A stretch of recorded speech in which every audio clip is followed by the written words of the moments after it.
As-Sunnah Foundation.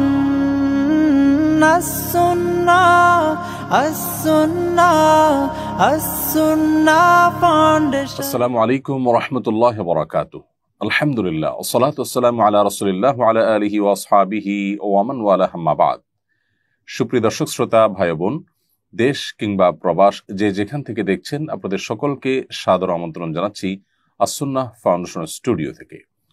আপনারা দেখছেন As Sunnah foundation আয়োজিত সাপ্তাহিক প্রশ্ন উত্তরমূলক অনুষ্ঠান শরঈ সমাধানের 277তম রেকর্ডেড পর্ব।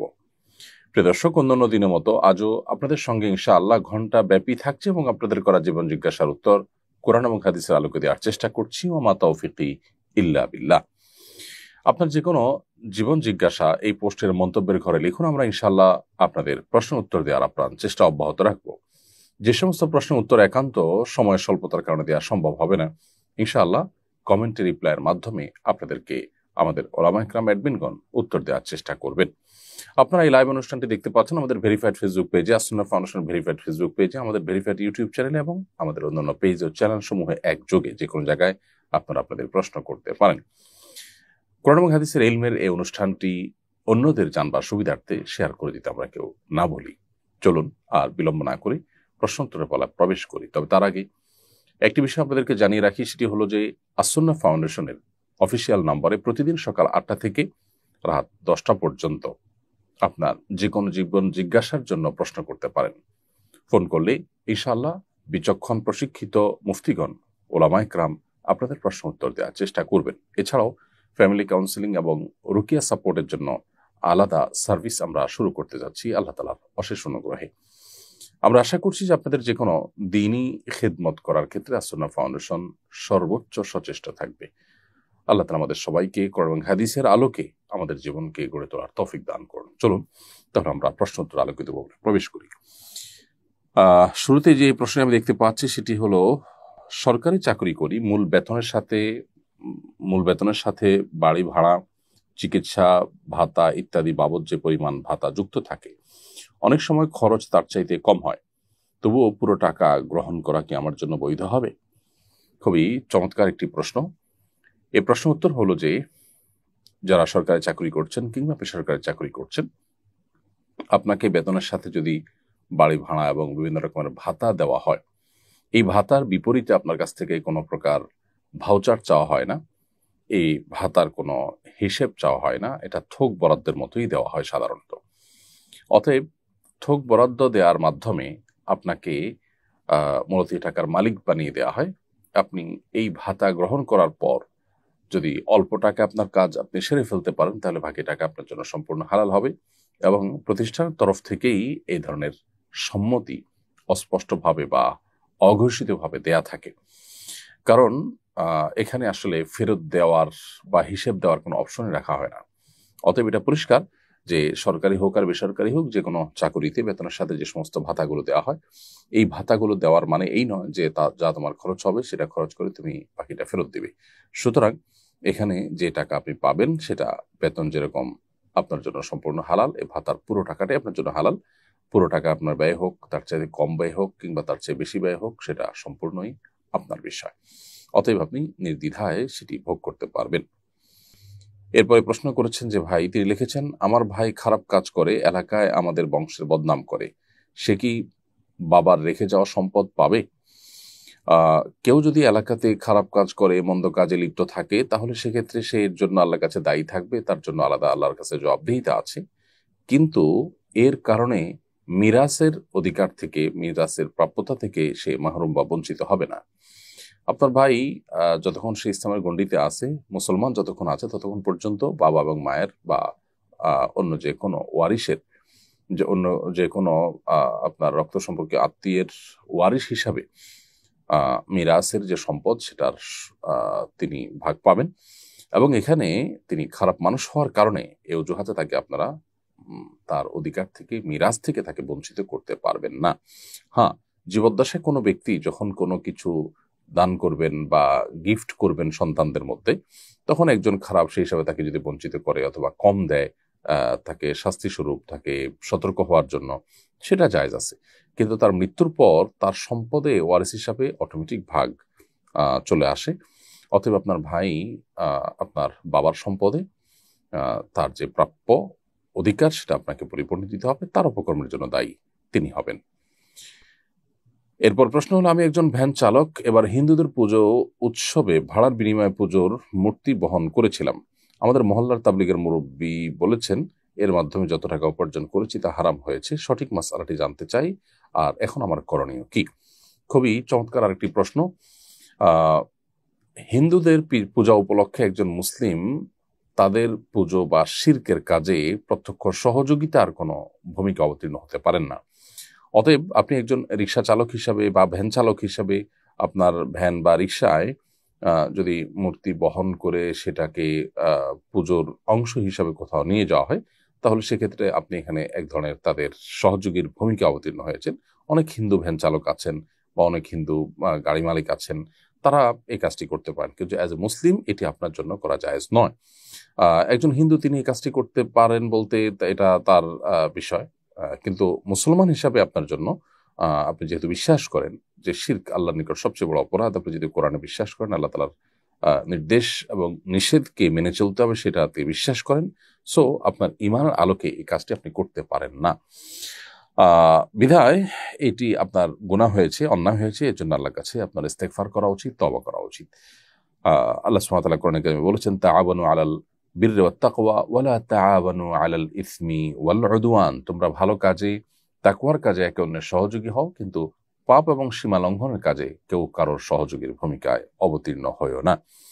এই জন্য কোনো পাপ, শিরক বা গুনাহের কাজ হবে, আপনি জানেন, অতএব সে কাজে সহযোগিতা আপনার মাধ্যমে যদি হয়ে যায়, প্রত্যক্ষ সহযোগিতা যদি আপনার মাধ্যমে হয়, সেটা আপনার ভ্যানের মাধ্যমে শিরকের উপাদানকে নিয়ে যাওয়া হলো, আপনি জানেন এটা দিয়ে শিরক করা হবে, তাহলে এটা প্রত্যক্ষ সহযোগীর ভূমিকা অবতীর্ণ হওয়ার মতোই।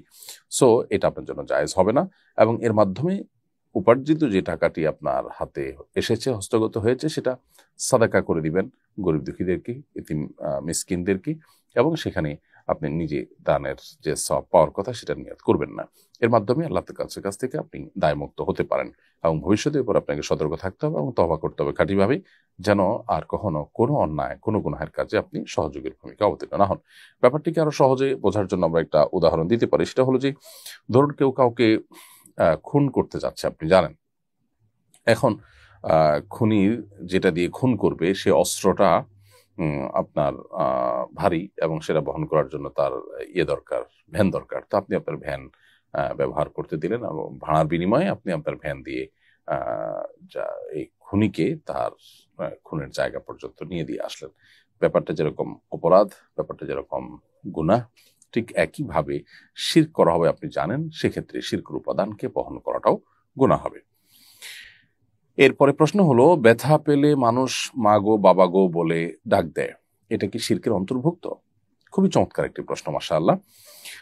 ব্যথা পেলে বা কোনো কষ্ট অনুভব হলে অনেক সময় আমরা ও মা, ও বাবা, বা বাবা গো, মা গো এরকম বলে আমরা ডাক দেই।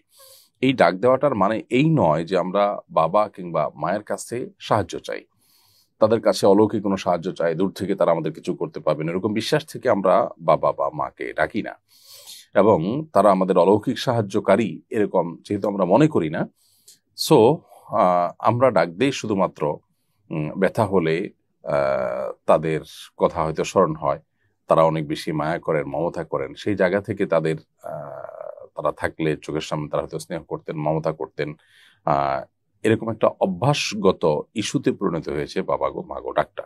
এখানে কোনো অলৌকিক কোনো ক্ষমতাধর বা আল্লাহর পর্যায়ে তাদেরকে রেখে সেই বিশ্বাস থেকে তাদেরকে ডাকা হচ্ছে এমনটি এখানে ঘটে না, যার কারণে এটি কোনো শিরকের অন্তর্ভুক্ত হবে না, এবং এভাবে ডাকা কোনো গুনাহ হবে না। সো বাবা গো মা গো বলে ডাকলে সেটার জন্য আল্লাহর কাছে আমাদের কোনো দায় থাকবে না। তবে সেই সাথে একটি কথা আমাদের এও মাথায় রাখতে হবে যে, আমরা যদি অভ্যাসটাকে একটু পাল্টায় যদি আল্লাহকে ডাকতে পারি, ও আল্লাহ, তাহলে সেক্ষেত্রে আমি আল্লাহকে ডাকার মাধ্যমে সওয়াব পেলাম, আবার আল্লাহকে ডেকে মূলত আমি আমার কষ্ট দূরের জন্য আল্লাহর কাছে পরোক্ষভাবে দোয়া করলাম। অতএব সেটা সন্দেহাতীতভাবে অনেক ভালো অভ্যাস হবে, সেটাকে আমরা গ্রহণ করতে পারি এবং সেদিকে যেতে পারি। কিন্তু বাবা গো মা গো বা এরকম কোনো ডাক দিলে সেটা শিরক হওয়ার কোনো কারণ নেই। এরপরে প্রশ্ন হলো, স্বামীর স্বেচ্ছাচারিতার কারণে পেটের সন্তানের জন্য বদদোয়া করি, পরে সে পেটেই মারা যায়, এ নিয়ে আত্মপীড়ায় ভুগছি, আমার বদদোয়ার কারণেই কি সে মারা গেছে? এখন আমার করণীয় কি? প্রিয় বোন, আপনার প্রশ্ন উত্তর হলো যে স্বামী স্বেচ্ছাচারী ছিল, অত্যাচারী ছিল, জালেম ছিল, সেজন্য আপনি পেটের সন্তানকে বদদোয়া করাটা আপনার বোকামি হয়েছে এবং ভুল কাজ হয়েছে, অন্যায় কাজ হয়েছে। কারণ কোরআন কারীমে আল্লাহ তাআলা বারবার যে কথাটি আমাদেরকে বলেছেন, বেশ কয়েকটি জায়গায় যে কথাটি বলেছেন তা হলো আল্লাহ তাজিরু ওয়াজিরাতুন বিজরা উখরা, কারোর পাপের বোঝা অন্য কেউ বহন করবে না। আল্লাহ রাব্বুল আলামিন আহকামুল হাকিমিন, আল্লাহ রাব্বুল আলামিন ন্যায়পরায়ণ, যার কারণে দ্বীনের কোনো বিষয়ে ন্যায় বা ইনসাফ পরিপন্থী কোনো কিছু রাখা হয়নি। ফলশ্রুতিতে আমাদের এই ধরনের ইস্যুতে এসে একজন পাপ করেছে, অপরাধ করেছে বলে আপনি মনে করছেন, অথচ পেটের শিশু যার কোনো অপরাধ নেই আপনি তাকে বদদোয়া দিচ্ছেন তার সন্তান হিসাবে, এটা অন্যায় হবে। অতএব এই কাজটি আমাদের করা ভুল হয়েছে, এই কাজটি আপনার করা ভুল হয়েছে, সেটি আপনি মাথায় রেখে আল্লাহর কাছে তওবা করবেন, ইস্তেগফার করবেন, ভবিষ্যতে এরকমটি করবেন না। কিন্তু এরপরে সন্তান যে মারা গেছে সেটা আপনার বদদোয়ার কারণেই মারা গেছে এমনটি তো নিশ্চিত নয়, যার কারণে আপনি অতিরিক্ত আত্মপীড়ায় ভুগে যদি আপনি যদি মানসিকভাবে ভেঙে পড়েন এবং মনোবল হারিয়ে ফেলেন, তাহলে সেটা আপনার জন্য ভুল কাজ হবে। আরেকটি, বরং এটি আল্লাহর ফয়সালা, হয়তো তার হায়াতে পর্যন্ত ছিল সেজন্যই, হয়তো না নিশ্চয়ই তার হায়াতে পর্যন্ত ছিল সেজন্য সে মারা গেছে। ফলে এটি নিয়ে আপনি আপনার নিজের মধ্যে অপরাধ বোধ থাকতেই পারে, কিন্তু সেটা নিয়ে খুব বেশি বা পুরোপুরি নিশ্চিত যেহেতু না, সেটা নিয়ে আপনি অনেক বেশি ভাবার বা নিজেকে একেবারে পুরোপুরি দোষী বানিয়ে আপনি ভেঙে পড়ার কোনো যৌক্তিকতা থাকতে পারে না। বিধায় আপনার এখানে উচিত হবে নিজের যেটুকু ভুল হয়েছে সেজন্য ইস্তেগফার করা, পাশাপাশি ভবিষ্যতে এরকম কাজ না করার সিদ্ধান্ত নেওয়া। ইনশাআল্লাহ বিদিনিল্লাহ আল্লাহ তাআলা আপনাকে যেটুকু ভুল হয়েছে সেটার জন্য ক্ষমা করবেন। এরপরে প্রশ্ন হলো, নবী করিম সাল্লাল্লাহু আলাইহি সাল্লামের ঘর, মসজিদ, ব্যবহৃত থালা বাসন, অন্যান্য আসবাবপত্র ইত্যাদির প্রতিকৃতি বানানো এবং প্রতিকৃতিকে সম্মান জানানো কি শরীয়ত সম্মত, এবং এগুলো সিরাত চর্চার অন্তর্ভুক্ত হবে কিনা জানাবেন প্লিজ। নবী করিম সাল্লাল্লাহু আলাইহি সাল্লামের ব্যবহৃত আসবাবপত্র, তার ঘর, ব্যবহৃত থালা বাসন ইত্যাদি এগুলো কেমন ছিল এ সম্পর্কে ধারণা দেওয়ার জন্য যদি কোনো ডামি তৈরি করা হয় যে এই ধরনের থালা তিনি ব্যবহার করতেন, এই ধরনের বাটি ব্যবহার করতেন, এইটা তার জীবন যাপনের পদ্ধতি ছিল, এই বিষয়গুলোকে তিনি পছন্দ করতেন, এই জিনিসগুলোকে যদি প্রতিকৃতি আকারে রাখা হয়, এগুলোকে যদি ডামি আকারে রাখা হয় মানুষের বোঝার সুবিধার্থে, সেটা অবশ্যই জায়েজ আছে এবং এটি সিরাত চর্চার অন্তর্ভুক্ত হতে পারে। কিন্তু এগুলোকে সম্মান জানানোর যে বিষয়টা, সেখানে আমাদেরকে সতর্ক থাকতে হবে। কারণ প্রতিকৃতিতে সম্মান জানাবার মাধ্যমে আমরা শিরকের দুয়ারকে উন্মোচন করতে যাচ্ছি কিনা সেটি চিন্তার বিষয়। কারণ যত নবী রাসূলদেরকে কেন্দ্র করে শিরক হয়েছে পৃথিবীতে, এবং সর্বপ্রথম পৃথিবীতে শিরকের যে আয়োজন হয়েছে নূহ আলাইহিস সালামের উম্মতের মধ্যে, তখন কিন্তু এই সম্মান জানানোর মাধ্যমে কিন্তু এটি শুরু হয়েছে। বিধায় সে ব্যাপারে আমাদের সতর্ক থাকতে হবে এবং সম্মান জানানো থেকে বিরত থাকতে হবে, অন্তত প্রতিকৃতিতে। হ্যাঁ, তিনি একটা জিনিসকে পছন্দ করতেন, খেজুর তিনি পছন্দ করতেন, আমিও খেজুর পছন্দ করি, খেজুরকে ভালোবাসি, খেজুরের প্রতি আলাদা একটা দুর্বলতা আমার আছে, সেটা ঠিক আছে। কিন্তু আমি তার থালার মতো করে একটা থালা তৈরি করলাম, এটা তিনি ব্যবহার করেছেন, তার এমন কিছু তিনি ব্যবহারও করেন, তাহলে সেক্ষেত্রে তার প্রতি ভালোবাসার কারণের প্রতি একটা টান দুর্বলতা আমাদের আসবে, খুবই স্বাভাবিক। এর বাইরে আলাদা করে সম্মান জানানো বলতে যদি কোনো আলাদা শ্রদ্ধা জ্ঞাপন, নীরবতা, তারপরে প্রচলিত অর্থে যে সম্মান জ্ঞাপনের প্রক্রিয়া পদ্ধতি আছে সেগুলো অবলম্বন করে, তাহলে সেগুলো শিরকের দিকে নিয়ে যেতে পারে, সতর্ক থাকতে হবে। আর সিরাত চর্চার অংশ হিসাবে রাসূল করিম সাল্লাল্লাহু আলাইহি সাল্লামের সমস্ত আসবাবপত্র, ব্যবহৃত জিনিসপত্র, সেগুলোকে স্থাপন করা এবং মানুষের বোঝাটা যেন সহজ হয় সেজন্য উদ্যোগ নেওয়া, মৌলিকভাবে এটা প্রশংসনীয় কাজ, এটা অন্যায় কিছু নয় ইনশাআল্লাহ তাআলা। আমাদের কোম্পানি মাসিক বেতন থেকে সিকিউরিটি মানি হিসেবে একটা অংশ কেটে নেয় এবং ব্যাংকে জমা করে রাখে, যা পরবর্তী বছর ব্যাংকের ইন্টারেস্ট সহ মূল টাকা ফেরত দেয়। এই ইন্টারেস্ট কি গ্রহণ করা যাবে? খুবই প্রয়োজনীয় একটি প্রশ্ন। আপনাদের কোম্পানি যে টাকাটা আপনার বেতন থেকে কেটে রাখে, অর্থাৎ আপনাকে দেয় না, দেওয়ার আগেই কেটে রাখে এবং কম করে দেয়, দেওয়ার সময় আপনাকে অতিরিক্ত টাকা দিচ্ছে, যেটা আপনি বলছেন যে তারা ব্যাংকে রেখে সেখান থেকে ইন্টারেস্ট পেয়ে সেটা সহ পরবর্তীতে আপনাদেরকে ফেরত দেয়। এই টাকাটা আপনার জন্য সরাসরি সুদে মাধ্যমে প্রাপ্ত টাকা হিসাবে গণ্য হবে না, কারণ এখানে আপনার মালিক আপনার বেতন দেওয়ার আগেই যে টাকাটা আপনাকে রেখে দিয়েছে সেই টাকাটা তারা লেনদেন করেছে ব্যাংকের সাথে, এখানে আপনি কোনো সুদের সাথে জড়ান নাই।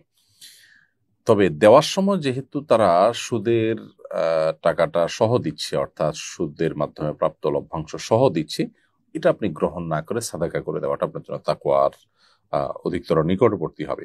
বাট আপনি যেহেতু এখানে তাদের কাছে কোনো টাকা জমা করে অতিরিক্ত টাকা নেননি, বরং তারা দেওয়ার সময় কম দিয়েছে, এবং সেটা যখন তারা আপনাকে ফেরত দিয়েছে বাড়িয়ে দিয়েছে, তো এটা মৌলিকভাবে আপনার জন্য জায়েজ। বাট যেহেতু আপনি জানেন যে সেটি ব্যাংকে রেখে সেখান থেকে সুদ হিসাবে যে টাকাটা পেয়েছে ওইটাই আপনাকে দিচ্ছে, সেজন্য এটা ফেরত দেওয়া, এটা আপনি গরিব দুঃখীদেরকে দান করে দেওয়া, নিজে ভোগ না করাটাই হলো আপনার জন্য সবচেয়ে উত্তম এবং তাকওয়ার নিকটবর্তী। হায়েজ বন্ধ এমন তালাকপ্রাপ্তা নারী কতদিন ইদ্যত পালন করবেন? হায়েজ বন্ধ এমন তালাকপ্রাপ্তা নারীরা 3 মাস ইদ্যত পালন করবেন। আর যদি স্বামী মারা যান তাহলে সেক্ষেত্রে 4 মাস 10 দিন ইদ্যত পালন করবেন। যাদের হায়েজ চালু আছে, অব্যাহত আছে, তারা তো 3টা মাসিক এটাই ইদ্যত হিসাবে তারা গণ্য করবেন। আর যাদের মাসিক বন্ধ হয়ে গেছে, 40-এর পরে মাসিক বন্ধ হয়ে যাবে, নানা কারণে মাসিক বন্ধ হয়ে যেতে পারে, মাসিক যাদের বন্ধ হয়ে গেছে তারা তালাক প্রাপ্তা হলে 3 মাস ইদ্যত পালন করবেন এবং 3 মাস পর তারা অন্যত্র চাইলে বিবাহ বন্ধনে আবদ্ধ হতে পারবেন। এরপর প্রশ্ন হলো, বাংলাদেশ ক্রিকেট বোর্ড মাদ্রাসা ছাত্রদের জন্য টুর্নামেন্টের আয়োজন করতে যাচ্ছে, বিষয়টাকে আপনি কিভাবে দেখছেন? দেখুন, ক্রিকেট বা ফুটবল বা অন্যান্য যে সমস্ত খেলাধুলা আছে, এই সমস্ত খেলাধুলার বিধান অন্য সাধারণ মানুষের জন্য যেমন মাদ্রাসার ছাত্রদের জন্য তেমন। ইসলাম শরিয়ার বিধিবিধান সকল মুসলমান, প্রাপ্তবয়স্ক, নারী, পুরুষ, সুস্থ বিবেক সম্পন্ন সকলের জন্য সমানভাবে প্রযোজ্য। এক্ষেত্রে সাধারণ মানুষের জন্য, আলেম ওলামাদের জন্য, স্কুল কলেজের জন্য, মাদ্রাসার ছাত্রদের জন্য আলাদা বিধান নেই। আমাদের সমাজের মানুষ অবশ্য মাদ্রাসার ছাত্র বা আলেম ওলামাদের কাছ থেকে এক ধরনের এক্সপেক্ট করেন, আবার সাধারণ মানুষের কাছ থেকে আরেক ধরনের এক্সপেক্ট করেন। এক্সপেকটেশনের ব্যাপারটা হলো যে মাদ্রাসার ছাত্ররা বা আলেম ওলামারা পরিপূর্ণ দিন পালন করেন, এটা তাদের সুধারণা, আবার বাকিরা দিন থেকে অনেক দূরে, সেটা একটা বাস্তবতা। সেই প্রেক্ষিতে হয়তো এক্সপেকটেশনটা হয়ে থাকে। কিন্তু শরিয়ার বিধান যখন আমরা জানবো, সেক্ষেত্রে আমাদের জন্য এটি মৌলিক বিষয় জানতে হবে, জানা জরুরি। সেটা হলো মাদ্রাসার ছাত্র বা অন্যদের জন্য আলাদা কোনো বিধান নেই। অতএব ক্রিকেট খেলার বিষয়টা অন্য সাধারণ মানুষের জন্য যেরকম শারীরিক কসরতের জন্য যদি হয়, সেখানে যদি কোনো প্রকার আসক্তির পর্যায়ে পৌঁছার মতো না হয়, সেখানে যদি হারাম হওয়ার মতো অন্য কোনো উপাদান যুক্ত না হয়, তাহলে সেক্ষেত্রে সেটা অন্য 10টা শারীরিক কসরতের মতো, সেটা একটা শারীরিক কসরত হিসাবে হালাল এবং জায়েজ। এখানে আপনার যদি আপনার টাকনোর উপরে আপনি প্যান্ট রাখেন, আপনি যদি হাফ প্যান্ট না পরেন, অর্থাৎ আপনার সতর উন্মুক্ত না করেন, এবং আপনি যদি আসক্তির লেভেল পর্যন্ত না নিয়ে যান, সেখানে যদি জুয়ার কোনো আপনার আয়োজন না থাকে, সেখানে যদি বিপদ দিগির আয়োজন না থাকে, তাহলে এই টুর্নামেন্টে অংশগ্রহণ করা মৌলিকভাবে শারীরিক কসরতের উদ্দেশ্যে এটা জায়েজ আছে। সেটা মাদ্রাসার ছাত্ররা করলেও জায়েজ, বাইরের লোকদেরা করলেও জায়েজ। কিন্তু এর বাইরে যে প্রচলিত আপনার ক্রিকেট বোর্ড বা আন্তর্জাতিক বা দেশীয় যে সমস্ত আপনার খেলাধুলাগুলো হয়ে থাকে, যে সমস্ত টুর্নামেন্ট আয়োজন হয়ে থাকে, সেগুলোতে আমরা জানি যে সেখানে আর্থিক লেনদেনের বিষয়টা থাকে, খেলোয়াড়কে টাকা পয়সা দেওয়া হয় এবং খেলোয়াড় এটাকে পেশা হিসেবে নেন। এমনি কেউ ভালো পারফর্ম করেছে, তাকে আপনি খুশি হয়ে কিছু দিয়েছেন, সেটা তো নাজায়েজ না। কিন্তু এটাকে জীবনের পেশা হিসেবে গ্রহণ করার দৃষ্টিকোণ থেকে আসলে এটা কোনো শরিয়া যে সমস্ত পেশাকে অ্যালাউ করে বা যে সমস্ত পেশাকে রেকমেন্ড করে, এটা তার মধ্যে পড়ে না। এর বাইরে যদি অন্য কোনো হারাম উপাদানের সাথে যুক্ত হওয়া ছাড়া এমনি টুর্নামেন্ট আয়োজন হলো, সেখানে ভালো যারা করলো তাদেরকে থার্ড পার্টি কেউ পুরস্কার দিল, তারা নিজেরা খেলোয়াড়রা নিজেদেরকে কেউ কারো কিছু দিল না, তো এটা মৌলিকভাবে জায়েজ কাজ, সেটা মাদ্রাসার ছাত্ররাও করতে পারে এবং সেখানে হারামের কোনো উপাদান যেন না থাকে সে বিষয়টা লক্ষ্য করে তারা করলেই হলো।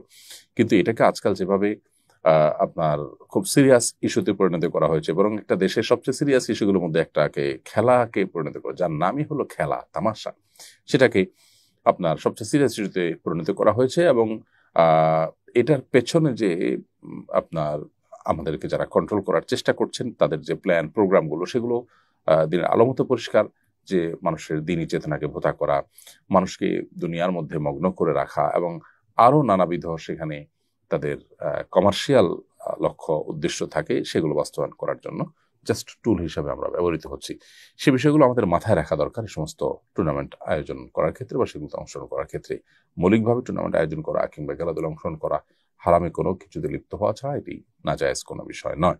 অতএব একটি মুসলিম প্রধান দেশে এ ধরনের যত আয়োজন হবে, সেটা মাদ্রাসার ছাত্রদের জন্য হোক, অন্যদের জন্য হোক, সেখানে যেন শরিয়া বিরোধী কিছু না থাকে, সেটা দেখাটাই হলো কর্তৃপক্ষের দায়িত্ব এবং কর্তব্যের অংশ। খোলাসা কথা হলো যে মাদ্রাসা ছাত্ররা এটাতে অংশগ্রহণ করলে সেটা হারাম কোনো উপাদান না থাকলে কসরত, শারীরিক কসরতের উদ্দেশ্য হলে সেটা অবশ্যই জায়েজ আছে, যেটা অন্যদের জন্য জায়েজ আছে। আর যেটা অন্যদের জন্য হারাম সেটা মাদ্রাসা ছাত্রদের জন্য হারাম হবে। এরপরে প্রশ্ন হলো, বিদ্যুৎ বিল বিলম্বে দিলে যে আর্থিক জরিমানা আসে তার বিধান কি? উত্তর হলো, বিদ্যুৎ বিল হোক কিংবা গ্যাস বিল কিংবা অন্য যে কোনো বিল হোক, এই বিলগুলো দেরিতে দেওয়ার কারণে যে লেট ফি নেওয়া হয় বা বিলম্বে ফি নেওয়া হয়, এটা নাজায়েজ এবং সুদের অন্তর্ভুক্ত হয়।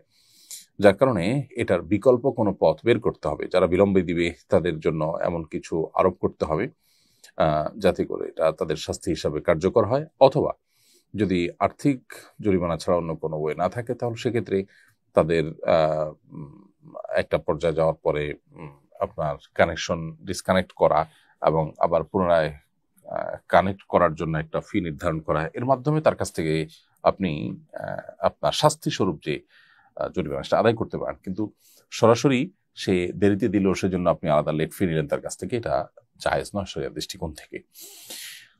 এরপরে প্রশ্ন হলো, সন্তানের বয়স 13 বছর কিন্তু নামাজ পড়ে না, তাকে কতটুকু শাস্তি দেওয়া শরিয়ত সম্মত? নবী করিম সাল্লাল্লাহু আলাইহি ওয়াসাল্লাম বলেছেন, মুরু আওলাদাকুম বিস-সালাতি ওয়া হুম আবনাউ 7 সিনিন ওয়াদরিবুহুম ইযা বালাগু 10। তোমরা তোমাদের সন্তানদেরকে যখন তাদের বয়স 7 বছর হয় তখন তাদেরকে নামাজের নির্দেশ করো, আর যখন 10 বছর হয়ে যায় তখন তাদেরকে তোমরা শাসন করো, অর্থাৎ তারা নামাজ না পড়লে তাদেরকে কড়াকড়ি আরোপ করো তাদের জন্য। তো আপনার বাচ্চার বয়স যদি 13, অতএব 10 বছর থেকেই তাকে নামাজের জন্য শাসন করার নির্দেশ আপনার জন্য প্রযোজ্য। কিন্তু শাসন করার মানে কিন্তু যেটাকে প্রচলিত অর্থে শাস্তি দেওয়া বলে, বিশেষ করে কঠোর শাস্তি দেওয়া বলে, অনেক বাবা মা আছেন যে শারীরিকভাবে প্রহার করেন, বেদম প্রহার করেন, এগুলো কিন্তু শরীয়ত আমাদেরকে এলাও করে না। নবী করিম সাল্লাল্লাহু আলাইহি ওয়াসাল্লাম কিংবা সাহাবায়ে কেরাম কেউ এভাবে সন্তানদের ক্ষেত্রে শারীরিকভাবে তাদেরকে শাস্তি দেওয়ার কথা বলেন বা অন্য কোনো নামে হোক, তাদেরকে আসলে প্রহার করা, এই বিষয়টি তাদের দ্বারা সাব্যস্ত নয়, তাদের থেকে সাব্যস্ত নয়। তারাই হলো আমাদের আদর্শ, বিধায় তাদের মানহাজ, তাদের মাসলাক এবং তাদের পদ্ধতি এবং সুন্নাহকে আমাদের অনুসরণ করতে হবে। এই জন্য শারীরিক যে আপনার শাস্তি অর্থাৎ বেদম প্রহার, এটা করা যাবে না। তবে যতটুকু শাস্তি তাকে সতর্ক করার জন্য কার্যকর হতে পারে ততটুকু শাস্তি আপনি তাকে দিতে পারেন। পশ্চিমা পৃথিবী আজকাল অবশ্য সন্তানদেরকে ছোটবেলা থেকেই তাদেরকে কোনো প্রকার শাস্তি দেওয়ার এই পদ্ধতিতে তারা বিশ্বাসী নয়। তারা মনে করে সন্তানকে তার মতো করে ছেড়ে দেওয়া উচিত। তাদের এই চিন্তা, তাদের এই ভাবনা, তাদের এই দর্শন যে ভুল, এটা তাদের সমাজের দিকে তাকালে দিনের আলোর মতো বোঝা যায়। তারা তাদের সন্তানদের জন্য নানাবিধ আয়োজন রাখার পরও এই সন্তানগুলো ফ্যামিলি থেকে ছিটকে পড়ে যাচ্ছে এবং বাবা মা থেকে তারা বিচ্ছিন্ন হয়ে যাচ্ছে, এবং এর ফলশ্রুতিতে তারা ছোটবেলা থেকেই কিন্তু এমন এমন পথে চলে যাচ্ছে যেখান থেকে তাদেরকে ডিপ্রেশন, ফ্রাস্ট্রেশন, এই বিষয়গুলোর দিকে তারা চলে যাচ্ছে, এবং একটা পর্যায়ে তাদের মধ্যে আত্মহত্যার প্রবণতাও কিন্তু বাড়ছে দিন দিন। সবচেয়ে বড় কথা হলো মানসিকভাবে তারা ভালো নেই। বাবা মা এবং সংসারে একটা শিশু যতটা ভালো থাকে, সে যখন এমনকি 18 বছর বয়স অনেক দেশে পৃথক থাকার জন্য আলাদা করে তাকে উৎসাহিত করা হয়, এই আলাদা করে তার মতো করে সে লাইফটাকে আপনার গড়ে তোলার কথা বলে যে তাদেরকে পৃথক করে দেওয়া হয়, এতে বাবা মা সন্তান উভয়ের জন্য ক্ষতিকর। একটা সুন্দর এবং আদর্শ উপভোগ্য পরিবার কখনো এভাবে বিচ্ছিন্ন হতে পারে না। এটি বোঝার জন্য পণ্ডিত হওয়ার প্রয়োজন নেই। এই কারণে ইসলামের এই মহান বিধান, এটাই আল্লাহ তাআলার দেওয়া এবং শরিয়ার দেওয়া বিধান। বিধায় সন্তান সে যতটুকু শাস্তি বা যতটুকু কঠোরতা তাকে অন্যায়ের পথ থেকে ফিরে আনতে পারে, ততটুকু শাস্তি আমরা শরিয়ার সীমার মধ্যে তাদেরকে দিতে পারি। এটা ব্যক্তি এবং মানসিকতা, শারীরিক এবং মানসিক সার্বিক সক্ষমতা, এগুলোর বিবেচনায় আপনার কম বেশি হতে পারে। মৌলিক বিষয় হলো যে যাতে বেদম প্রহার বা জুলুমের পর্যায়ে না হয়। আজকাল যেমন দেখা যায় যে শরীরে দাগ ফেলে দেয় অনেকে, তারপর এত বেশি আঘাত করে যে আঘাতের ফলে রীতিমতো সেটা টর্চারে পরিণত হয়, জুলুমে পরিণত হয় এবং সে আরো বরং বিগড়ে যায়, এটা যেন না হয়। প্রত্যেকটা বাচ্চার জন্য আলাদা আলাদা প্ল্যান একজন প্যারেন্ট করবেন, এটা প্যারেন্টিং এর মৌলিক নীতিমালার অন্তর্ভুক্ত। সো সেগুলো মাথায় রেখে একজন আদর্শ অভিভাবক হিসাবে আমাদের এই প্যারেন্টিংটা মাথায় রেখে করতে হবে, প্যারেন্টিং এর এই নীতিমালা মাথায় রেখে তারপরে তাদের মধ্যে কড়াকড়ি আরোপ করতে হবে। এরপরে প্রশ্ন হলো, নর্থ সাউথ বিশ্ববিদ্যালয়ের একজন ছাত্র জঘন্যতম উপায়ে কোরআন অবমাননা করেছে। এই ধরনের অপরাধের কি শাস্তি হওয়া উচিত ইসলামে? এরকম অপরাধের শাস্তি কি? প্রথম কথা হলো যে নর্থ সাউথ বিশ্ববিদ্যালয়ে এটি আজকে নতুন হয়েছে তা নয়। ইসলামোফোবিয়া এটা বেসরকারি এবং কি সরকারি বিশ্ববিদ্যালয় অনেক শিক্ষকদের মধ্যে আছে, এমনকি বেসরকারি বিশ্ববিদ্যালয়গুলোর অনেক বিশ্ববিদ্যালয়, আমি সবগুলোর কথা বলছি না, অনেক বিশ্ববিদ্যালয়ে আপনার কর্তৃপক্ষ ইন্টেনশনালি তারা ইসলাম এবং মুসলিমদের যে আইডিওলজিক্যাল ইস্যুগুলো আছে সেগুলোকে তারা আক্রমণ করার চেষ্টা করে। তারা হয়তো বিভিন্ন বিদেশি ফান্ড পায়, বিদেশিদের আনুকূল্য তারা হয়তো চায় বা প্রত্যাশা করে, কিন্তু একটা দেশের সকল মানুষ সে যে ধর্মেই হোক না কেন, যখন ধর্মপ্রাণ ধর্মপরায়ণ, বিশেষ করে বাংলাদেশের মানুষের এই মানসিকতা যুগ যুগ ধরে শতাব্দীকে শতাব্দী ধরে প্রমাণিত হয়ে আসছে যে বাংলাদেশের মানুষ অত্যন্ত ধর্মপ্রাণ, অত্যন্ত ধর্মপরায়ণ। অতএব এরকম একটা ভূখণ্ডে বসে সেই ভূখণ্ডের মানুষের চিন্তা দর্শনের পরিপন্থী বিষয় তাদেরকে চাপিয়ে দেওয়া খুবই দুর্ভাগ্যজনক, যেটি কোনো কোনো শিক্ষা প্রতিষ্ঠানগুলো শিক্ষার নাম করে এই সমাজের মধ্যে পুশ করে যাচ্ছে। এই বিশ্ববিদ্যালয়ের আগে একজন শিক্ষক ক্লাসে হাদিস বলেছেন, তার হাদিস কোট করাটা ভুল জায়গায় ভুলভাবে হতে পারে, কিন্তু এটুকুন বিষয়কে কেন্দ্র করে থাকে চাকরিচ্যুত পর্যন্ত করেছে। তো এই যে ইসলামোফোবিক আচার আচরণ, ইসলামোফোবিয়ার আপনার ছড়ানো আপনার বেসরকারি বিশ্ববিদ্যালয়গুলোতে, এমনকি সরকারি বিশ্ববিদ্যালয়ে কোনো কোনো শিক্ষক কোনো কোনো ক্লাসে যেটি করে থাকেন, এটি আমাদের থামাতে হবে। এটি না থামালে একটি সময় বিস্ফোরণ ঠিকই হবে এবং কোনোভাবে এটাকে কন্ট্রোল করা হয়তো যাবে না। আজকে যেটি কে নিয়ে আমরা আলাপ করছি যে একজন ছাত্র গণনা করেছে, এটা এটা কাঠামোগত ইসলামী বিদ্বেষের একটা ফলাফল বলতে পারি। এটা একটা বিচ্ছিন্ন কোনো ঘটনা নয়, এটা পরিকল্পিত যে ইসলাম বিদ্বেষের চর্চা হয় তারই অংশ হিসাবে এই কাজটি হয়েছে। বিধায় এই ব্যক্তির আপনার অবমাননাকারী তার দিকে আমরা যতটা ফোকাস দিচ্ছি তার চাইতে কাঠামোগত যে ইসলামী বিদ্বেষ আছে সেটার প্রতি আমাদের আরো বেশি ফোকাস দেওয়া উচিত, তার প্রতি আরো বেশি আমাদের মনোযোগ দেওয়া উচিত। আর যদি কেউ এ ধরনের কাজ করে যেটা আসলে কোরআন এবং ইসলামের শিআরকে অবমাননা করা শামিল হয়, আল্লাহ মুক্তার রাসূলকে গালমন্দ করা শামিল হয়, তাহলে সেক্ষেত্রে ইসলামী আদালত তার তওবার সুযোগ দেবে। যদি সে তওবা যদি সে না করে, তাহলে সেক্ষেত্রে তার জন্য সর্বোচ্চ শাস্তির কথা ইসলামী শরিয়া বলে। আমরাও সে অর্থেই তাদের এইরকম অপরাধে যারা অপরাধ করে তাদের সর্বোচ্চ শাস্তি নিশ্চিত করার জন্য আইন করার দাবি করেছি। কারণ একটা সমাজ যখন অস্থিতিশীল হয় তখন সে সমাজ থেকে ভালো কিছু আশা করা যায় না, এবং সমাজের স্থিতিশীলতার জন্যই কিন্তু এ ধরনের অপরাধকে থামাবার জন্য নানাবিধ উদ্যোগ নেওয়া প্রয়োজন। এরপরে প্রশ্ন হলো, বিয়েতে কাজী সাহেব মেয়ের বাবার প্রস্তাবের বিপরীতে আমাকে নিজের নফসের জন্য কবুল করলাম বলতে বলেছেন। আমি তখন নফসের অর্থ জানতাম না, এতে কি বিয়ে হয়েছে? নফস শব্দের অর্থ আত্মা বা নিজে, এটা আপনি জানতেন না। এই না জানাটা আপনার এই বিয়েকে অশুদ্ধ করবে না, কারণ আপনি জানেন যে আপনি একটি মেয়ের বা মেয়ে পক্ষের প্রস্তাবনায় সম্মতি জানিয়ে আপনি কবুল বলেছেন, এই কবুলের মাধ্যমে আপনি সম্মতি জানিয়েছেন, এটুকু আপনি জানেন। অতএব এইটুকু জানাটাই যথেষ্ট।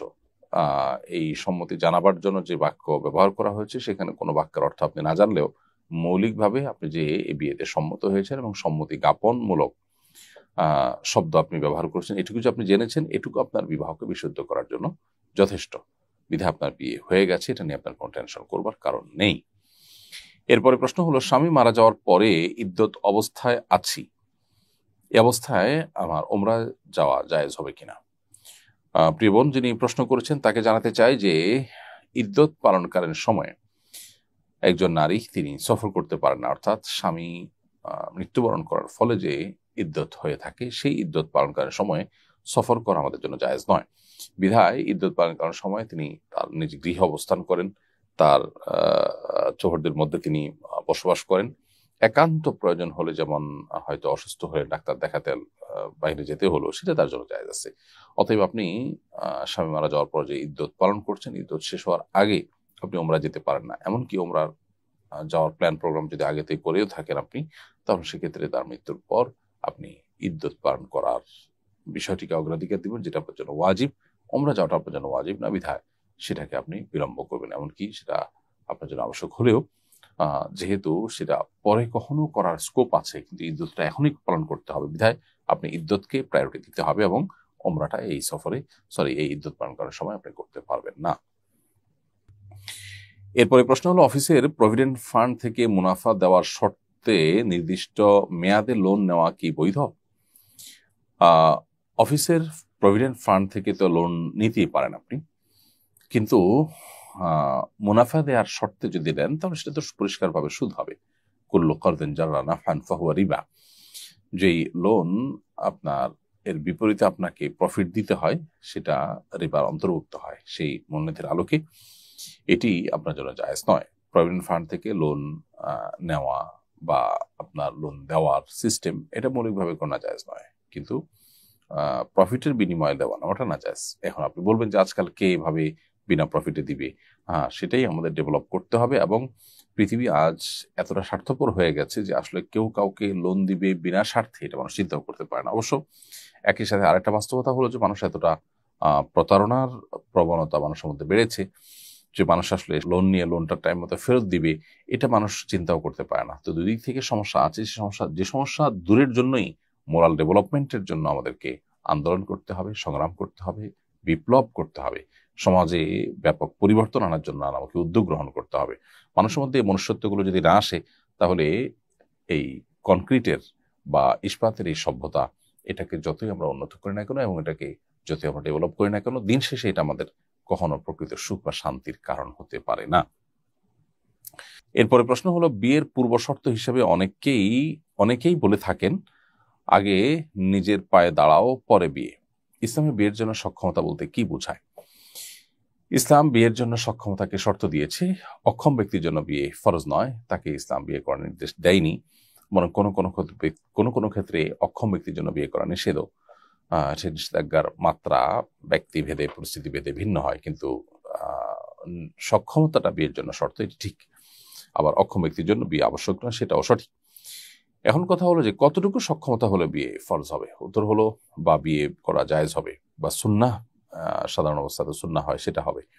এর উত্তর হলো যে বিয়ে করার বিধান প্রযোজ্য হবে বা বর্তাবে যখন কেউ স্ত্রীর মহরের পাশাপাশি স্ত্রীর ডাল ভাত জোগাড় করার মতো সক্ষমতা যখন তার থাকবে, আর্থিক সক্ষমতা এবং শারীরিক সক্ষমতা তার কাছে থাকবে, তার জন্য বিয়ে করা বিধানটি তার জন্য প্রযোজ্য হবে। স্বাভাবিক অবস্থা বিয়ে করা তার জন্য সুন্নাহ হবে, আর বিয়ে না করে তিনি গুনাহে লিপ্ত হতে পারেন, এরকম পরিস্থিতিতে তার জন্য বিবাহ করা আবশ্যক হবে। কিন্তু শর্ত হলো দিন শেষে তার কাছে সক্ষমতা থাকা, এবং সক্ষমতার মানে হলো স্ত্রীর মহর এবং স্ত্রীর ভরণ পোষণের জন্য মিনিমাম যে ব্যবস্থাপনা করার প্রয়োজন ততটুকু করতে পারে। এখন আমাদের সামাজিক স্ট্যাটাস মেনটেন করতে গিয়ে দেখা যায় আমাদের অনেক টাকা পয়সা হওয়া ছাড়া আমরা নিজের পায়ে নিজে দাঁড়াতে পেরেছি বলে নিজেদেরকে মনে করি না। এর ফলশ্রুতিতে বিয়ে বিলম্ব হয় এবং যার থেকে নানাবিধ অনাকাঙ্ক্ষিত পরিস্থিতি তৈরি হয়। আজ জেনার যে সয়লাভ হচ্ছে বিবাহ বিলম্ব হওয়ার কারণে, সেটি সবচেয়ে বেশি হচ্ছে। যার কারণে সময়মতো বিবাহ দেওয়ার ক্ষেত্রে, বিবাহ করার ক্ষেত্রে আমাদের আন্তরিক থাকতে হবে এবং চাহিদাকে কমিয়ে আনতে হবে। প্রয়োজনে অনেক বড় ঘরে বিয়ে না করে নিজের সাধ্য সামর্থ্যর অনুপাতে কুফা বা সামঞ্জস্যতা মেনটেন করে তিনি বিয়ে করতে পারেন। অতএব ডাল ভাত জোগাড় করার জন্য যা লাগে মিনিমাম জানা হলে নয়, যেটা দিয়ে আপনার চরিত্র হেফাজত আপনি করতে পারেন বিয়ের মাধ্যমে, সেটুকু ব্যবস্থা করতে পারলেই আপনি ইনশাআল্লাহ সক্ষম হিসাবে বিবেচিত হবেন। প্রিয় দর্শক, দেখতে দেখতে আমরা অনুষ্ঠানের ঠিক মাঝামাঝি সময়টি পার করেছি। সময় হয়েছে ছোট্ট একটি বিরতিতে যাওয়ার। বিরতির পরে আবারও ফিরে আসবো ইনশাআল্লাহ, আমাদের সঙ্গেই থাকুন। ব্যক্তি স্বাবলম্বী না হলে পরিবার এগোবে না, পরিবার না এগোলে সমাজ এগোবে না, সমাজ না এগোলে রাষ্ট্র থমকে দাঁড়াবে। তাই ব্যক্তিকে স্বাবলম্বী করে তুলতে আস সুন্নাহ ফাউন্ডেশন স্বাবলম্বীকরণ প্রকল্প হাতে নিয়েছে কয়েক বছর আগে। এই প্রকল্পের আওতায় শুধু 2024 সালেই 2052 জনকে 30,000 টাকা মূল্যের স্বাবলম্বী উপকরণ দেওয়ার পর বেশিরভাগই ঘুরে দাঁড়িয়েছে। 2025 সালে দক্ষ দরিদ্র জনগোষ্ঠীকে 50,000 থেকে 3 লক্ষ টাকা মূলধন উপকরণ দেওয়ার কার্যক্রম ইতোমধ্যেই শুরু হয়েছে। অসহায় এই সব মানুষের ঘুরে দাঁড়ানোর গল্পে আপনিও অংশীদার হন।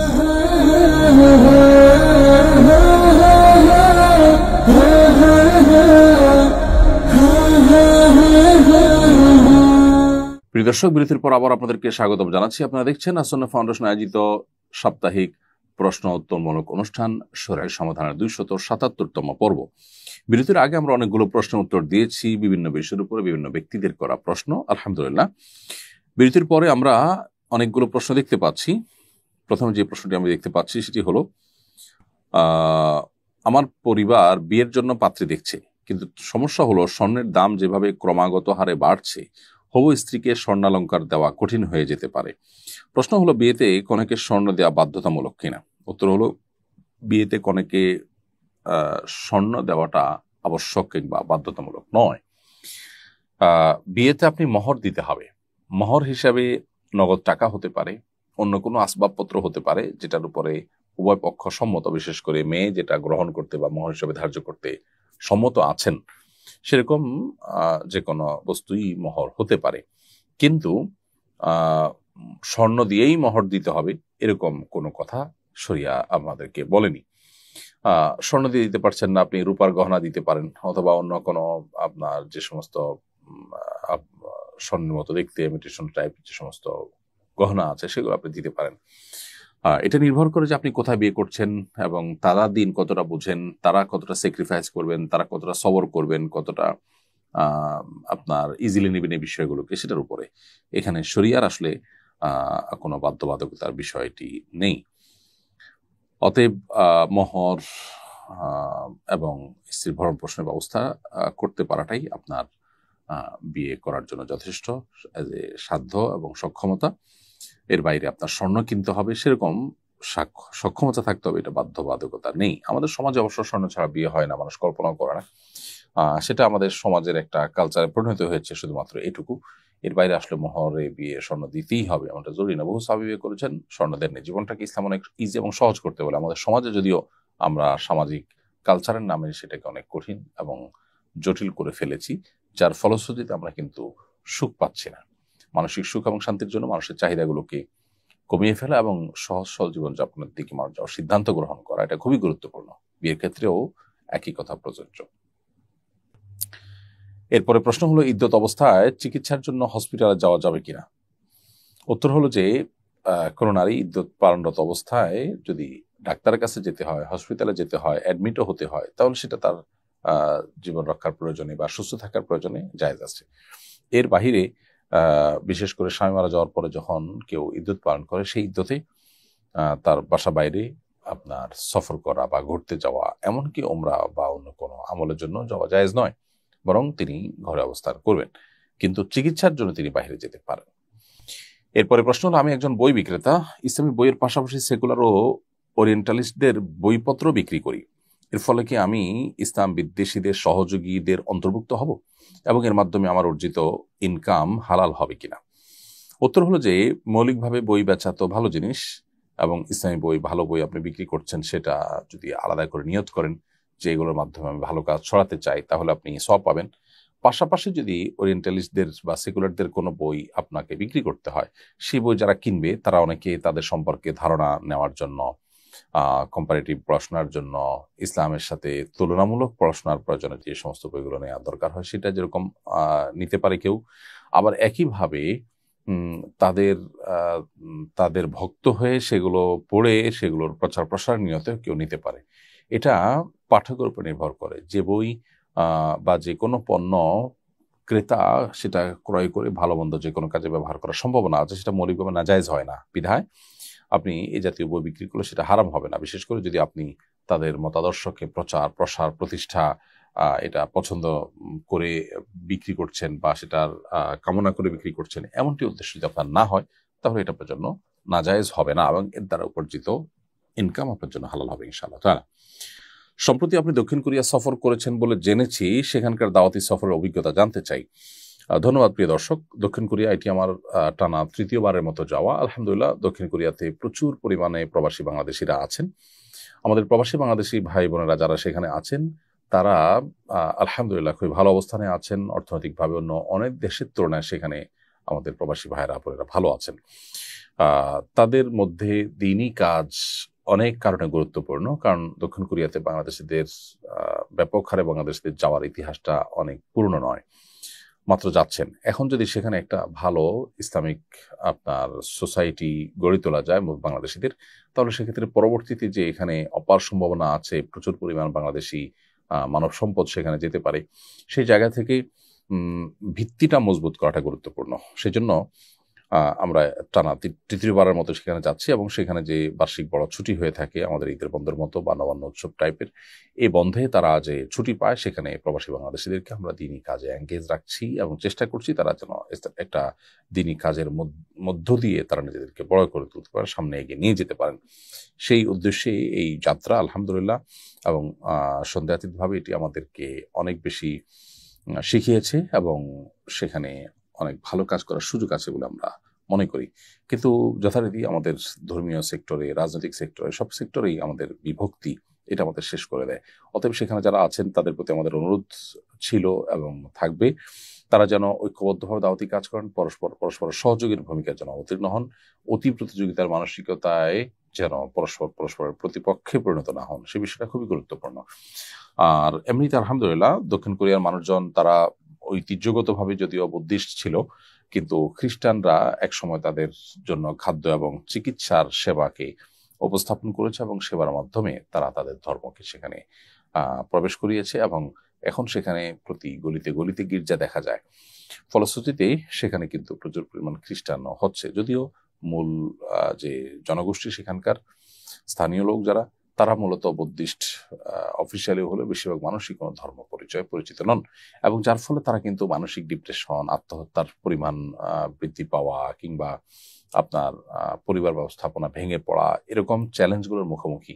অতএব তাদের সামনে প্রপার ইসলাম উপস্থাপন করা গেলে আশা করি যে এটা হবে তাদের যে নিয়ামতটা আমাদের ভাইরা সেখানে ভোগ করছেন, সেটা সবচেয়ে বড় প্রতিদান। তো সেই কাজটি তারা করবেন বলে আমরা আশা করছি এবং তাদেরকে আমরা সেভাবে গাইডলাইন দেওয়ার চেষ্টা করেছি। এবং বর্তমানে যিনি রাষ্ট্রদূত হিসাবে আছেন তুলনামূলকভাবে তিনি অনেক বেশি হেল্পফুল, প্রবাসী বাংলাদেশিরা তারপরে পজিটিভ মন্তব্য করেছেন। সব মিলিয়ে আমার কাছে মনে হচ্ছে একটা সম্ভাবনার জায়গা। পার্থিব দৃষ্টিকোণ থেকে আমাদের দেশের মানুষ সেখানে গেলে অনেক বেশি টাকা তারা সেভ করতে পারেন, দেশে পাঠাতে পারেন, রেমিটেন্স অনেক বেশি আসে। আবার বাংলাদেশিদের নিজেদের আত্মপরিচয়কে টিকিয়ে রাখবার প্রয়োজনে, আইডেন্টিটিকে টিকিয়ে রাখবার প্রয়োজনে সেখানে দিনই চর্চা ঐক্যবদ্ধভাবে বাড়ানোর কোনো বিকল্প নাই, সেটি আমরা মনে করি এবং সেই উপলব্ধি আমাদের হয়েছে সেখানে সফর করে আসার পর। এরপরে প্রশ্ন করেছেন একজন, লিখেছেন আমার মা ইদ্যত অবস্থায় আছেন, ডাক্তার তাকে ডায়াবেটিসের কারণে দৈনিক হাঁটতে বলেছেন, তিনি কি হাঁটতে যেতে পারবেন? হ্যাঁ, এটি তার ট্রিটমেন্টের অংশ হিসাবে, চিকিৎসার অংশ হিসাবে তিনি হাঁটতে যেতে পারেন এবং প্রয়োজনীয় হাঁটা চলা যেটুকু না করলে নয় সেটুকু তিনি অবশ্যই করতে পারবেন, এবং এর ফলে যদি তার বাইরে যেতে হয়, ভেতরে যদি এরকম পরিবেশ না থাকে, এরকম জায়গা না থাকে, তাহলে সেটা জায়েজ হবে। এরপরে প্রশ্ন হলো, আমি একটা মাদ্রাসার সভাপতি, প্রিন্সিপাল সাহেব আরো 2টি মাদ্রাসা পরিচালনা করেন, অনেক সময় তিনি এক মাদ্রাসার গোরাবা ফান্ডের টাকা আরেক মাদ্রাসার ছাত্রদের পেছনে খরচ করেন, এটা কি জায়েজ হবে? অবশ্য আমাদের মাদ্রাসার আর্থিক সচ্ছলতা বেশ ভালো, আর তারই পরিচালিত আরেক মাদ্রাসা অর্থনৈতিক সমস্যা প্রকট, কিন্তু সেখানে মানুষ সেভাবে দান করে না, এক্ষেত্রে তার কি করা উচিত? প্রথম কথা হলো যে কোনো ব্যক্তি যখন কোনো মাদ্রাসার জন্য দান করবেন, সেই মাদ্রাসায় সেই টাকাটা ব্যয় করা উচিত। কোনো ব্যক্তি যখন কোনো মসজিদ বিশেষের জন্য দান করেন, সেটা সেখানে ব্যয় করা উচিত। কোনো ব্যক্তি যখন কোনো গরিব বিশেষকে দান করেন, সেই বিশেষ গরিবের জন্যই সেই টাকাটা ব্যবহার করা উচিত। কারণ ইসলাম ফিকহের একটা মূলনীতি হলো নাসুল ওয়াকফে কানাসে শারে, দাতা যে উদ্দেশ্যে দেন সেটাতে সেটা ব্যয় করা, এটা শরিয়া নির্দেশ মনে করি বা শরিয়ার নির্দেশ হিসাবে গণ্য, সেই হিসাবে সেটাকে মেনটেন করতে হয়। অতএব আপনাকে কোনো জায়গায় দিয়েছে, কোনো একটা মাদ্রাসা দিয়েছে, আপনাকে সেখানে ব্যয় করতে হবে। হ্যাঁ, যদি এমন হয় যে এখানে যে ডোনেশনগুলো ছিল এগুলো জেনারেল ডোনেশন, সেগুলো এখানে ব্যয় হওয়ার মতো আর জায়গা নেই, তাহলে সেক্ষেত্রে পার্শ্ববর্তী বা অন্য কোনো মাদ্রাসায় সেটা ব্যয় করা যেতে পারে, সেটা নাজায়েজ হবে না। অতএব আপনাদের মাদ্রাসার প্রিন্সিপাল সাহেব মানুষের কাছে যে মাদ্রাসার কথা বলে নেবেন টাকা, সেখানে খরচ করতে হবে। সেখানে যদি প্রয়োজন না হয়, তাহলে সেক্ষেত্রে প্রয়োজন ফুরিয়ে যায়, তাহলে সেক্ষেত্রে অন্য মাদ্রাসায় সে টাকাটা তিনি দিতে খরচ করতে পারবেন। এরপরে প্রশ্ন হলো, পেশা আমি লাইব্রেরিয়ান, বই পুস্তকের পাশাপাশি কোরআন শরীফও বিক্রি করি। অনেক সময় অজু থাকে না এবং তৎক্ষণাৎ অজু করারও সুযোগ হয় না, বিনা অজুতে গ্রাহককে কোরআন শরীফ দেওয়া যাবে কিনা? বিনাতে কোরআন সরাসরি স্পর্শ করা যাবে না, প্রয়োজনে মুহূর্তে আপনি রুমাল বা পলিথিন ইত্যাদি বা কোনো কিছু দিয়ে ধরে আপনি প্যাকেটে ভরে তাকে দিতে পারেন, কিন্তু সরাসরি কোরআন যখন আপনি নাড়াচাড়া করবেন বা ধরবেন তখন সেটা উযু ছাড়া ধরা যাবে না। এটাই হলো সংখ্যাগরিষ্ঠ আলেমদের মত এবং নবী সাল্লাল্লাহু আলাইহি ওয়াসাল্লাম বহু সাহাবায়ে কেরাম থেকে বিভিন্ন হাদিসের আলোকে প্রমাণিত। আমাদের দেশে হাদিস অস্বীকারী একটি গ্রুপ বেরিয়েছে যারা কোরআনকে বিনা অজুতে স্পর্শ করাকে জায়েজ বলে। এটা কোরআন যেমন অসম্মান, নবী সাল্লাল্লাহু আলাইহি ওয়াসাল্লাম সালাফ যারা এটিকে আবশ্যক মনে করতেন তাদের সেই চিন্তা দর্শনের সম্পূর্ণ পরিপন্থী।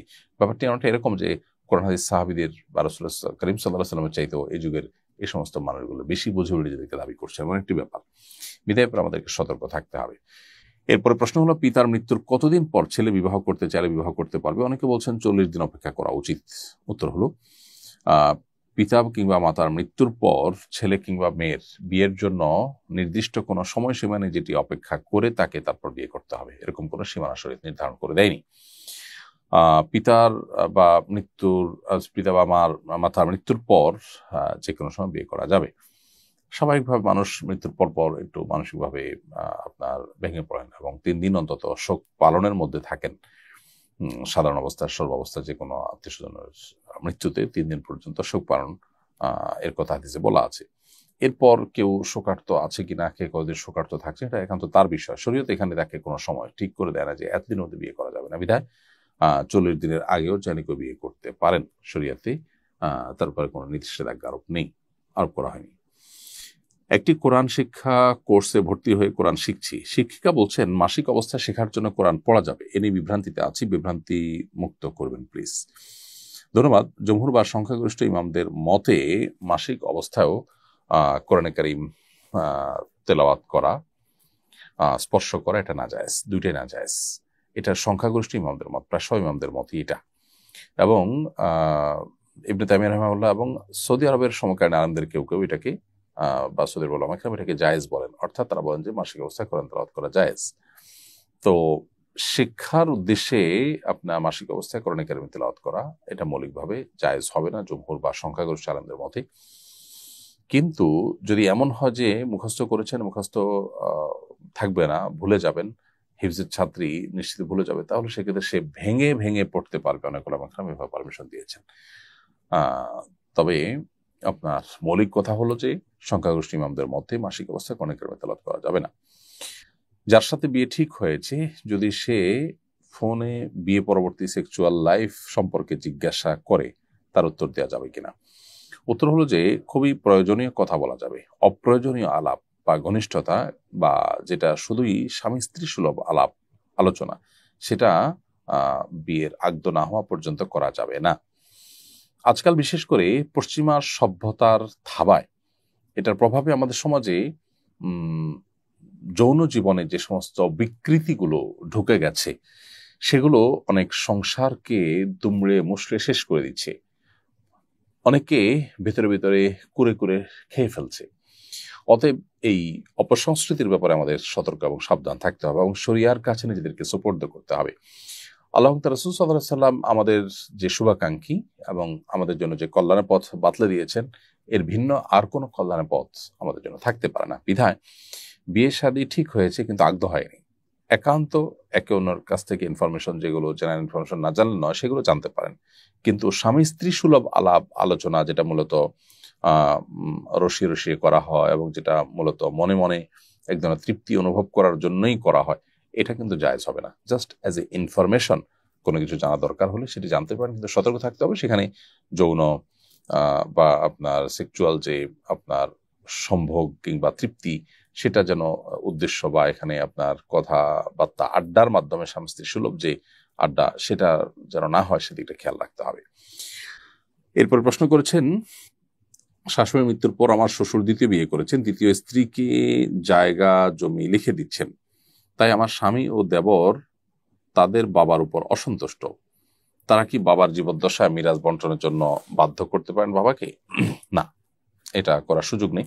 কোনো মানুষ তিনি জীবদ্দশায় কাউকে গিফট করবেন কি করবেন না, এটা একান্ত তার ব্যাপার। জীবদ্দশা দান করলে সেটা মিরাজ হিসাবে গণ্য হয় না, সেটা গিফট হিসাবে গণ্য হয়। গিফটে আপনি বাধ্য করতে পারেন না। তবে হ্যাঁ, এটা ঠিক যে আপনার শ্বশুর দ্বিতীয় বিয়ে করে দ্বিতীয় স্ত্রীকে যে জায়গা জমি লিখে দিয়ে দিচ্ছেন সন্তানদের বঞ্চিত করার উদ্দেশ্যে যদি এটা করেন, সেটা অন্যায় হবে। হ্যাঁ, স্ত্রীকে ভালোবেসে তিনি কিছু গিফট করছেন, সেটা তার জন্য নাজায়েজ নয়, কিন্তু সন্তানদেরকে ভুলে যাওয়া, ওয়ারিসদেরকে ভুলে যাওয়া এবং তাদেরকে মাহরুম করে দেওয়া বা তাদেরকে মাহরুম করার উদ্দেশ্যে এটি করা, সেগুলো অন্যায় কাজ। কিন্তু তাই বলে তাকে আপনারা বাধ্য করতে পারেন না যেন আপনাদেরকে তিনি গিফট দিয়ে দেন, এটা গিফট হিসাবে বিবেচিত হবে। আর সন্তান মূলত বাবা মার সম্পদ পেয়েই ধনী হবে, এই ব্যাপারটা এরকম না। আল্লাহ তাআলা অন্য কোনোভাবে তাদেরকে সচ্ছল করতে পারেন। সেজন্য বাবার উপরে এতটা ডিপেন্ডেন্ট হয়ে যাওয়া উচিত না যে বাবার সম্পদ না হলে একেবারে আমি পাগলপরা হয়ে যাব এবং গুনাহে লিপ্ত হবো, এমনটি করা উচিত না। এরপরে প্রশ্ন হলো, নামাজে দুরূদ ইব্রাহিম ছাড়া অন্য কোনো দুরূদ পড়লে নামাজ সহিহ হবে কিনা? উত্তর হলো, যে কোনো অর্থবহ দুরূদ যেটাতে নবী সাল্লাল্লাহু আলাইহি ওয়াসাল্লামের প্রতি দুরূদ প্রেরণ করা হয় সেটি পড়লে নামাজ হয়ে যাবে, কিন্তু দুরূদ ইব্রাহিম পড়াই হলো উত্তম এবং শ্রেয়। নবী সাল্লাল্লাহু আলাইহি ওয়াসাল্লাম দুরূদ ইব্রাহিম শিক্ষা দিয়েছেন নামাজের সাহাবীদেরকে আদায় পড়ার জন্য। অতএব দুরূদ ইব্রাহিমই আমাদের পড়া উচিত। যদি এটা ছাড়া অন্য কোনো দুরূদ আমরা পড়ি, নামাজ হয়ে যাবে। বাই ওয়ান গেট ওয়ান লেনদেনের সাথে কি সুদের সম্পর্ক আছে? উত্তর হলো না। একটা কিনলে সাথে আপনাকে আরেকটা ফ্রি দেওয়া হবে, এটা বিক্রেতার পক্ষ থেকে অফার হিসাবে অনেক সময় দেওয়া হয়। সো এটা গ্রহণ করা মৌলিকভাবে জায়েজ, এটা না জায়েজ কোনো লেনদেনের মধ্যে পড়বে না। এরপর প্রশ্ন হলো, আমার হবু স্ত্রীর কাছ থেকে আমি টাকা পাওনা আছি, বিয়ের সময় কি সেই টাকা মহারণা হিসাবে উসুল দেখাতে পারবো? আপনার স্ত্রীর কাছ থেকে যে টাকাটা আগে থেকে পাওনা আছেন, কোনো কারণে লেনদেন থাকতে পারে, সেটাকে বিয়ের সময় মোহর হিসাবে যদি উসুল দেখাতে চান, পারস্পরিক সম্মতির ভিত্তিতে সেটা করতে পারেন। অর্থাৎ আপনার স্ত্রী যদি সেটাকে মোহরের বিপরীতে সেটাকে কাটাকাটি করতে প্রস্তুত থাকেন, তাহলে সেক্ষেত্রে এটাকে উসুল দেখাতে পারবেন। নামাজের বিষয়ে আমার বাবা অত্যন্ত কঠোর। কয়েকবার এমন পরিস্থিতি হয়েছে যে আমার উপর গোসল ফরজ ছিল, কিন্তু গোসল করার মতো পরিবেশ পাইনি, তবুও ওযু করে বাবার পেছনে নামাজে দাঁড়াতে হয়েছে। আমি নামাজের নিয়ত করিনি, শুধু একামত দিয়েছি এবং বাবার পেছনে শারীরিকভাবে নামাজ অংশ নিয়েছি। অবস্থা আমার কি গুনাহ হয়েছে? আপনার উচিত ছিল গোসল করে তারপর নামাজ পড়া এবং বাবাকে জানানো যে আমার গোসল করতে হবে। আল্লাহর বিধান পালন করার ক্ষেত্রে যদি কোনো জড়তা বা লাজুকতা আসে, সেই লাজুকতা ইমানের অঙ্গ নয়, বরং সেটা কুফরির অঙ্গ। অর্থাৎ ভালো কাজের ক্ষেত্রে যদি জড়তা তৈরি হয়, লজ্জা তৈরি হয়, তাহলে সেক্ষেত্রে সেই লজ্জাকে প্রশ্রয় দেওয়া উচিত না। এখানে আপনার এই কাজটি করা উচিত ছিল, যেটি আমরা মাত্র উল্লেখ করলাম। কিন্তু যদি আপনি সেটি না করে নামাজের নিয়ত ছাড়া জাস্ট আপনি উঠা বসা করে বাবাকে সান্ত্বনা দিয়েছেন, কারণ হয়তো আপনার গোসল করার মতো পরিবেশ পরিস্থিতি ওই সময় ছিল না কিংবা বলতে পারেন নাই, তাহলে আপনার গুনাহ হয়নি। কারণ বিনা উযুতে বা অপবিত্র অবস্থায় নামাজ পড়া গুনাহ, সেই গুনাহ থেকে আপনি মুক্ত রয়েছেন, কারণ আপনি নামাজের নিয়ত করেননি। কিন্তু এই কাজটি আপনার ভুল, বরং ফরজ গোসল আপনাকে যে কোনো মূল্যে করে তারপরে নামাজের দিকে যেতে হবে। জড়তার কারণে, লাজুকতার কারণে গোসল না করা কিংবা গোসল যে ফরজ যেটা না বলা, এগুলো ভুল। মেয়ে কোরআনে কারিমের সবক নিবে, সেই আনন্দে আমি আত্মীয় স্বজনের দাওয়াত করে খাওয়াতে চাচ্ছি, এটা করা যাবে কিনা? উত্তর হলো অবশ্যই করতে পারেন। এটাকে সুন্নাহ কিংবা মুস্তাহাব মনে করবেন না। এমনিতে একটা ভালো অ্যাচিভমেন্ট হয়েছে, সেই খুশিতে সবাইকে খাওয়ালেন, এটি মৌলিকভাবে কোনো নাজায়েজ বিষয় নয়। এরপরে প্রশ্ন হলো, এক ব্যক্তির পেশাব ঝরার রোগ আছে, তিনি আন্ডারওয়্যার না পরলে তার সমস্যাটা হয়, তিনি ওমরা করতে চাচ্ছেন, ইহরামের কাপড়ের নিচে তিনি আন্ডারওয়্যার পরতে পারবেন কিনা বা তার জন্য করণীয় কি? আন্ডারওয়্যার চাইতে তো উত্তম বিকল্প হলো, আজকাল সব বয়সী মানুষের জন্য প্যাম্পার্স পাওয়া যায়। তো এই জাতীয় কোনো প্যাম্পার্স বা আন্ডারওয়্যার জাতীয় কিছু যদি পরে তিনি ওমরা সম্পন্ন করেন, এটা তার জন্য জায়েজ হবে, যেহেতু তার পেশাব ঝরতে থাকে অনবরত এবং যার ফলে তার শরীরের পাশাপাশি তওয়াফের জায়গা নাপাক হবে। সেজন্য তিনি এটা পড়তে পারেন মাজুর হিসাবে, এটা তার জন্য জায়েজ হবে, এর জন্য কোনো তার দম দিতে হবে না। তবে কিছু সাদাকা তিনি নিরুপায় হিসাবে যদি করেছেন, অতএব কাফারা স্বরূপ কিছু সাদাকা দিয়ে দিবেন। হায়েজ শেষে গোসল না করে সহবাস করা যাবে কিনা? উত্তর হলো যে মাসিক শেষে গোসল করতে হবে, গোসল করা ছাড়া সহবাস করা উচিত নয়। এরপর প্রশ্ন হলো, ইজাব কবুল হয়নি, শুধু কাজী অফিসে কাগজে স্বাক্ষর দিয়েছি, উভয়ে বিয়ে হয়েছে কিনা? উত্তর হলো না। বিয়েতে মৌখিক সম্মতি এবং প্রস্তাব এটি জরুরি এবং আবশ্যক। যদি এমন হয় যে কেউ বোবা, তাহলে সে ইশারায় সম্মতি কিংবা প্রস্তাব প্রদান করবে। কিন্তু এরকম কোনো কিছু ছাড়া শুধুমাত্র লিখিত যদি আপনার বিয়ে হয়, যেখানে শুধুমাত্র স্বাক্ষর করেছেন স্বামীর ঘরে স্বামী, স্ত্রীর ঘরে স্ত্রী, এবং ওখানে লেখা আছে যে তারা কবুল বলেছেন বা তা কবুল বলছি, এটা লেখা আছে, এটুকু যথেষ্ট না, বরং মৌখিকভাবে প্রস্তাব দেওয়া বা প্রস্তাবের সম্মতি থাকা, এটা কিন্তু জরুরি এবং এটা সাক্ষীদের শোনাও জরুরি। বিধায় বিয়ের জন্য শুধুমাত্র লেখার মাধ্যমে বিয়ে হলে হবে না, বরং মৌখিক উচ্চারণ থাকতে হবে। অজু করার শরীরের কোনো অংশের বাচ্চার পেশাব লাগলে কি অজু নষ্ট হয়ে যাবে? অজু করার শরীরের কোনো অংশে বাচ্চার পেশাব লাগলে অজু নষ্ট হবে না, কিন্তু যে অংশে পেশাব লেগেছে সে অংশটা নাপাক হয়ে যাবে এবং সেই অংশটা ওই জায়গাটুকু ধুয়ে ফেললে বা ওইটাকে নাপাক মুক্ত করে ফেললেই আপনার নামাজ পড়া আপনার জন্য জায়েজ হবে। অজু ভঙ্গ এক জিনিস আর শরীর নাপাক হওয়া আরেক জিনিস।